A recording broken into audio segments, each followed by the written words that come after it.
This is Paul. Yeah. It's 5 p.m. and I was going through an email that I just sent. Yes. Mm.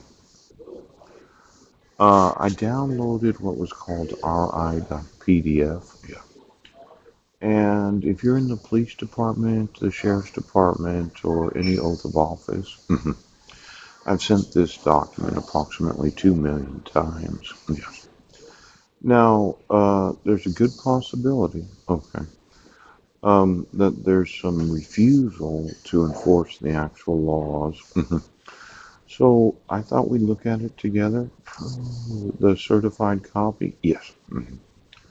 Now, this was issued on July 31st of 2015. Yeah. You can see it was filed with the Clallam County Clerk. Yes. Certified copy. Hmm. On July 31st of 2015. Yeah. That happens to be the same day that the Rotarian charity, yeah, the Rotary, had a Rotarian meeting where my sister, yes, had been there. And she was holding Regina in her lap during that July 31st, 2015 meeting. Now, this was issued at 2:21 p.m. Yes. This is like an official state stamp that you get when you're a county clerk. Yes. Now, it said, yes, that when issuing the protection order, yes, the petitioner didn't actually put her name there. There was no date of birth. My name wasn't on it. No. And there was no date of birth. Yes. And this is the actual case number 11 2 671 1. Now, this is of importance because that case number is the same case number where there's the possibility, yes, that somebody that looked like me, that changed the actual information on my driver's license, yes, had went to a boys and girls club and a church, where there was a modification of this case number's protection order, yes. Now, I think it's important that we really look at the fraudulent use of the court clerk's stamp of the state of Washington, Barbara Christensen. Yes. And then I'd like to know the day, well, I know the day, but the actual time of the Rotary meeting where Susan Bowers was there instead of Marilyn Van Proyen. Yes.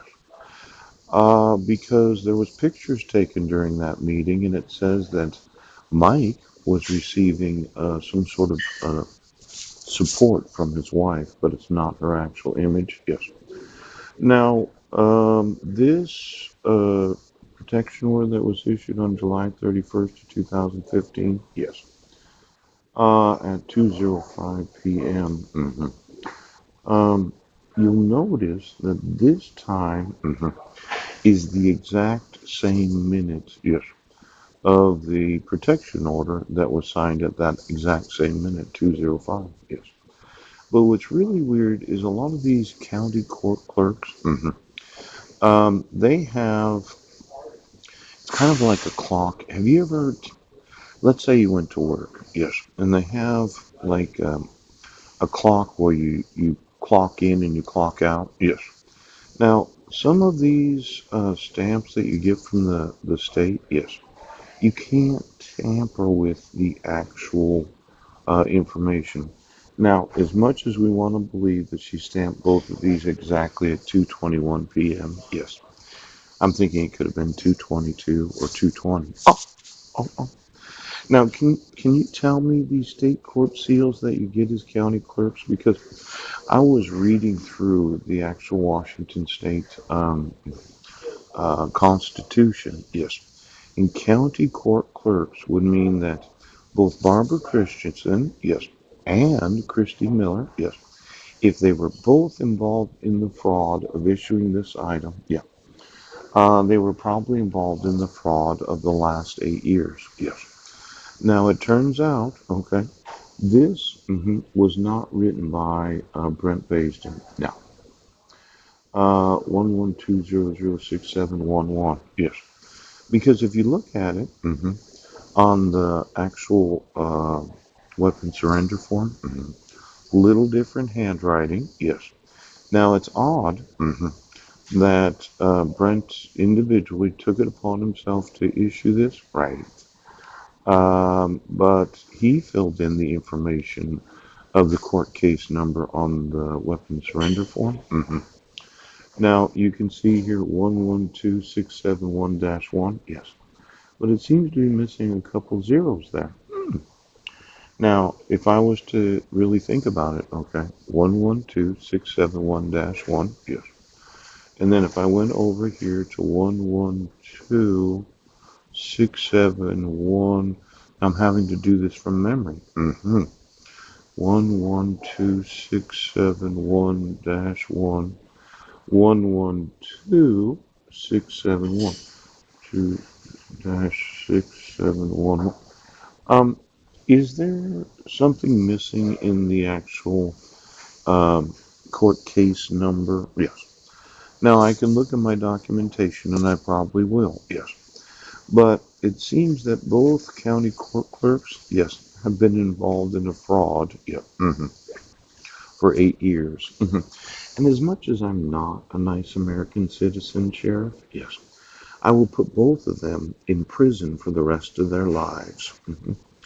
Now, if the Port Angeles Police Department, yes, would like to enforce my rights, I'd like to speak to Marilyn about why my sister was at a Rotary meeting on July 31st of 2015 and what the actual time of that meeting was. Yes. And then I'd like to speak to Marilyn, yes, about residing together. Yes. And then I'm going to look, and if this is not the actual court case number, yes, 112006711, yes, I'm going to say that this was filed, yes, in the wrong court case number, and it's fraudulent, pooch, and it's a hate crime, yes, and I'm going to want you put to prison. Okay. Now I'm going to want to use the judicial system today, yes, and I'm going to want the police department to enforce my rights. Could you do that, Chief of Police Squim Cherie Crane? Could you enforce the laws of the United States?